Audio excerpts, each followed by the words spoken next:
Vous êtes assis au bord du lit, le téléphone à la main, en train de taper puis d'effacer le même message pour la 10e fois. Vous souhaitez confronter quelqu'un qui vous a manqué de respect. Vous souhaitez dire la vérité qui vous serre la gorge depuis des semaines. Vous souhaitez réagir comme un homme devrait le faire, mais quelque chose vous paralyse. Une voix intérieure murmure « Ce n'est pas le bon moment. Cela va provoquer des ennuis inutiles. Il vaut mieux laisser passer et préserver la paix. » Et vous rangez le téléphone. Encore une fois, vous avez cédé. Pas à eux, mais à la peur. Le pire, c'est que vous ne réalisez même pas que vous êtes manipulé.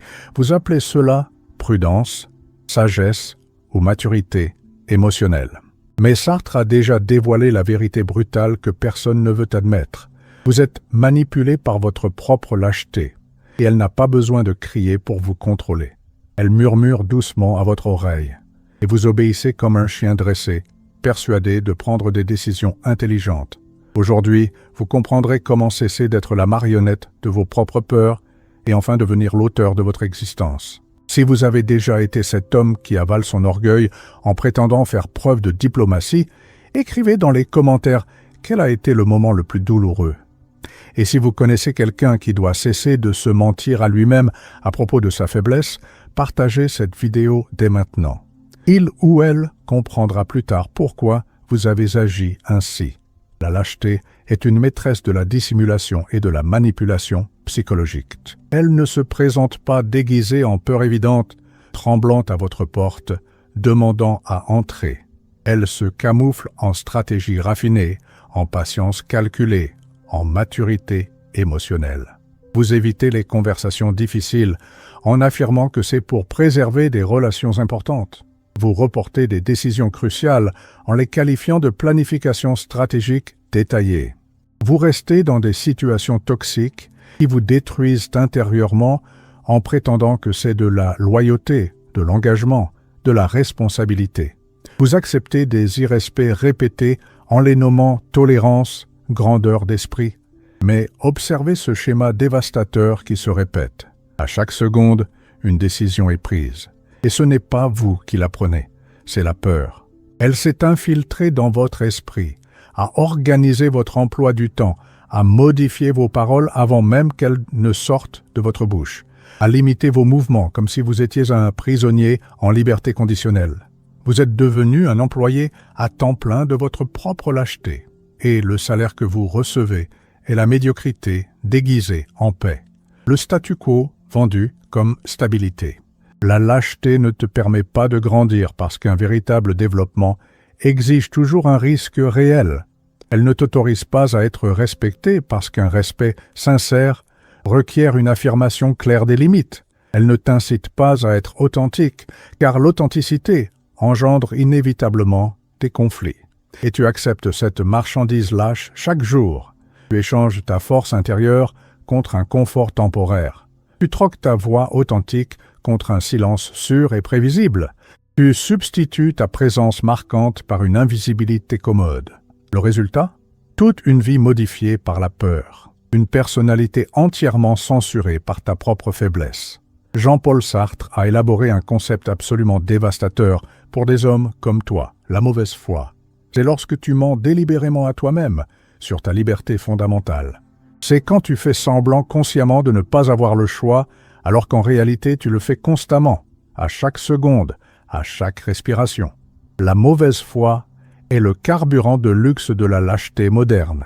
C'est ce qui te maintient dans l'illusion d'être une victime des circonstances. Tu dis « Je ne peux pas quitter cet emploi qui me humilie », alors que la vérité brutale est « J'ai peur de partir et d'affronter l'incertitude ». Tu dis « Ce n'est pas le bon moment pour confronter cette personne », alors que tu devrais admettre « Je suis terrifié à l'idée de confronter et de découvrir que je suis plus faible que je ne le pense. » Tu dis « J'attendrai que la situation s'améliore naturellement », alors que la réalité est « Je suis atterrissé à l'idée d'agir pour m'améliorer et d'assumer la responsabilité totale du résultat. » Sartre a révélé que ce mensonge intérieur élaboré constitue la prison la plus efficace et sophistiquée qui existe dans l'expérience humaine, car le geôlier, le prisonnier et l'architecte de la prison sont exactement la même personne. Toi, Tu inventes des narrations intellectuellement élaborées pour justifier ta paralysie émotionnelle. Tu crées des théories philosophiquement sophistiquées sur le timing parfait, sur la stratégie à long terme, sur la diplomatie interpersonnelle. Mais au fond de ton âme, il ne s'agit que d'une lâcheté intellectualisée, une peur déguisée en smoking. Le philosophe français a été d'une franchise brutale, tu es condamné à une liberté absolue. Cela signifie que tu as le pouvoir total de choisir, même lorsque tu préfères désespérément faire semblant de ne pas avoir le choix. L'angoisse existentielle que tu ressens face à des décisions difficiles n'est pas une faille du système, mais une caractéristique fondamentale. C'est la preuve concrète que tu es entièrement libre, mais la lâcheté t'a programmé à interpréter l'angoisse comme un signe de danger imminent, alors qu'elle devrait être perçue comme une opportunité ultime.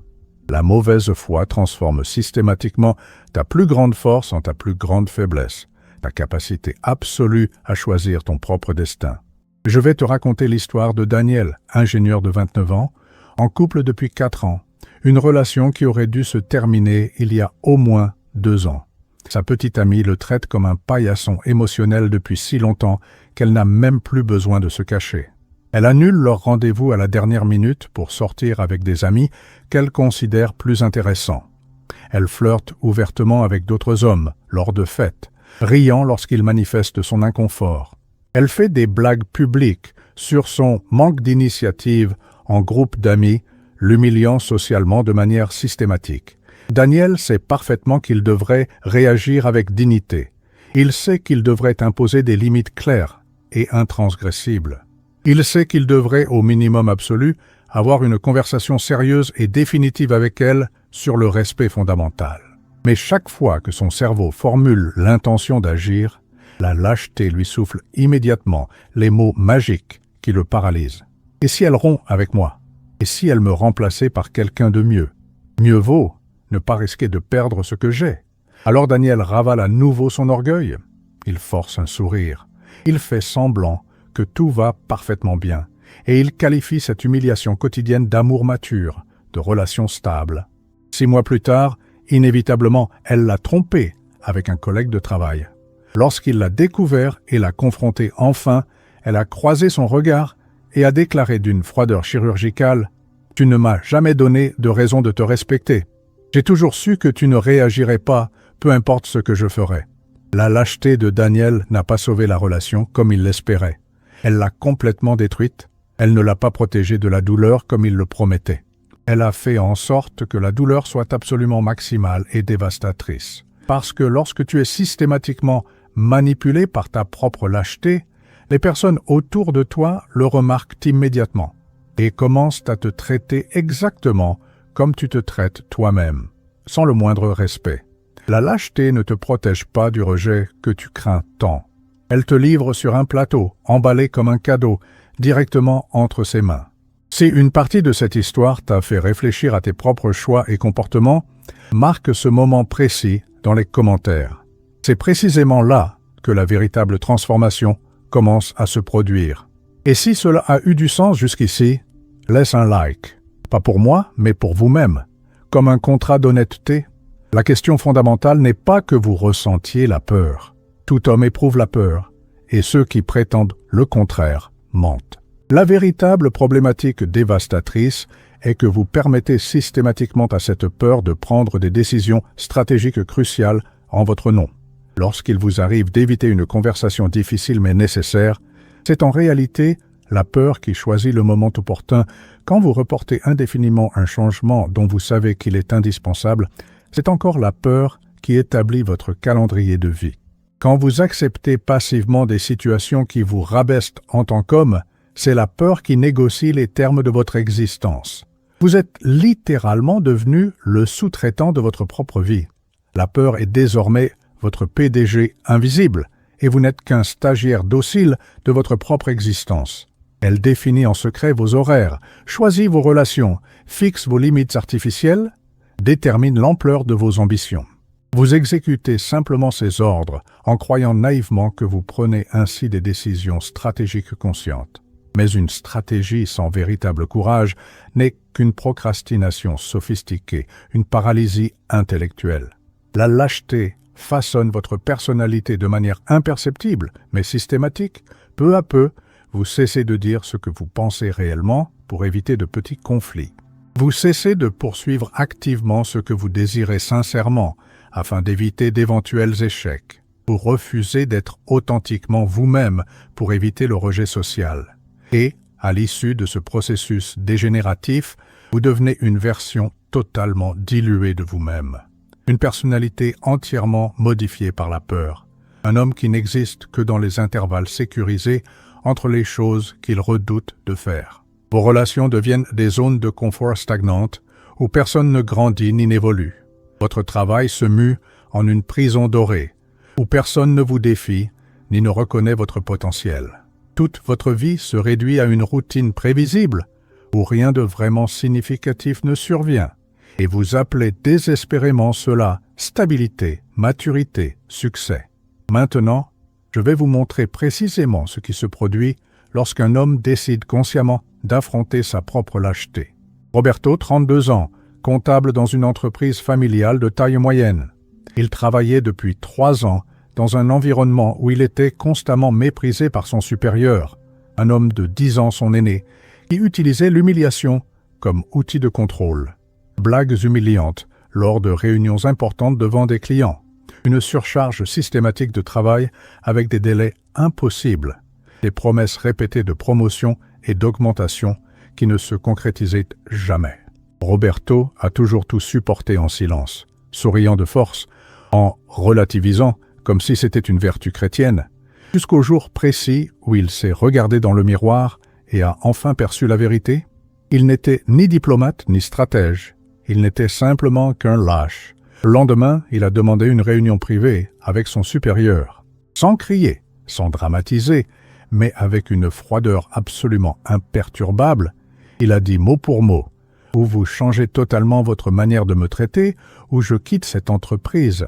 J'ai 3 propositions concrètes d'ailleurs. La décision vous appartient entièrement. » Le supérieur a tenté de rire nerveusement, de minimiser, d'intimider par des menaces voilées. Roberto n'a même pas changé d'expression faciale. Il est resté d'un ton neutre, répétant simplement « La décision vous revient entièrement ».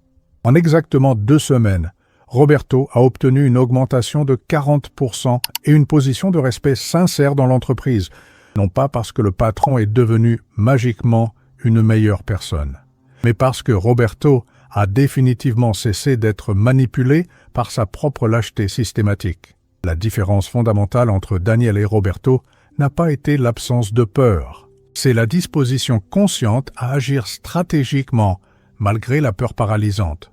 Roberto ressentait aussi une peur réelle d'être licencié, de se retrouver au chômage, d'affronter un conflit direct. Mais il a compris quelque chose d'absolument crucial qui a tout changé.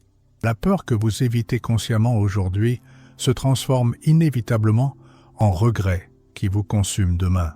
Sartre a enseigné avec une précision chirurgicale que faire face à sa propre lâcheté est littéralement le premier acte authentique de liberté. Parce que lorsque vous admettez enfin avec une honnêteté totale que vous avez peur, vous cessez automatiquement d'être un esclave inconscient de cette peur. La véritable courage n'est pas l'absence fantasmée de peur. C'est la décision stratégique d'agir consciemment malgré la présence de cette peur. C'est regarder en face la terreur intérieure et affirmer avec conviction « Oui, j'ai une peur réelle.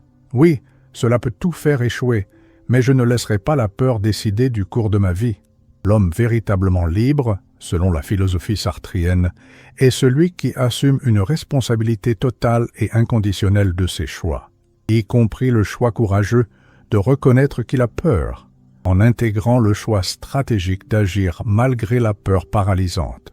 Lorsque vous cessez définitivement de faire semblant de ne pas avoir peur, vous cessez également automatiquement d'utiliser cette peur comme une excuse commode pour l'inaction. Il n'est plus possible de se voiler la face en disant « ça n'a pas marché », alors qu'en réalité, vous n'avez pas tenté sincèrement.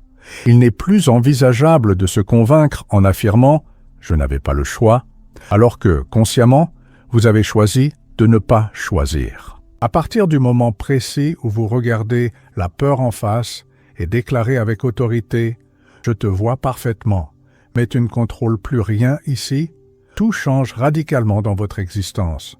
Vos conversations deviennent nettement plus directes et honnêtes. Vos décisions se prennent de manière beaucoup plus rapide et assertive.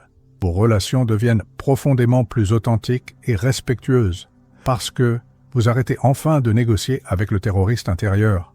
Vous cessez de conclure des accords diplomatiques avec votre propre faiblesse systémique. Vous arrêtez de déléguer votre vie à la peur paralysante et vous assumez enfin ce qui a toujours été légitimement vôtre, le contrôle total et absolu de vos choix existentiels. La vie que vous évitez systématiquement aujourd'hui par peur irrationnelle devient inévitablement le regret qui vous dévorera demain. Chaque fois que vous choisissez consciemment la zone de confort au détriment de la zone de croissance, vous hypothéquez littéralement votre avenir pour payer la sécurité temporaire et illusoire du présent. Sartre a démontré avec précision que toute forme de couardise systématique a un coût existentiel dévastateur, la perte progressive de votre identité authentique. Parce que lorsque vous choisissez toujours uniquement par peur, vous finissez par perdre peu à peu la connaissance de qui vous êtes réellement sous le masque social. Vous devenez une collection dispersée de réactions défensives automatisées, un ensemble prévisible de stratégies d'évasion émotionnelle, un homme qui n'existe qu'entre les espaces sûrs qu'il évite systématiquement.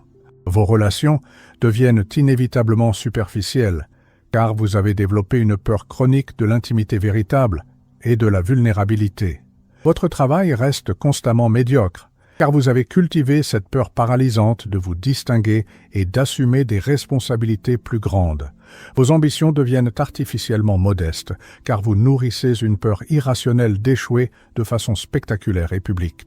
Et à l'aboutissement de ce parcours dégénératif, vous bâtissez une vie entière, soigneusement basée sur ce que vous, désespérément, ne souhaitez pas voir se réaliser, plutôt que de construire courageusement sur ce que vous souhaitez génuvement qu'il advienne.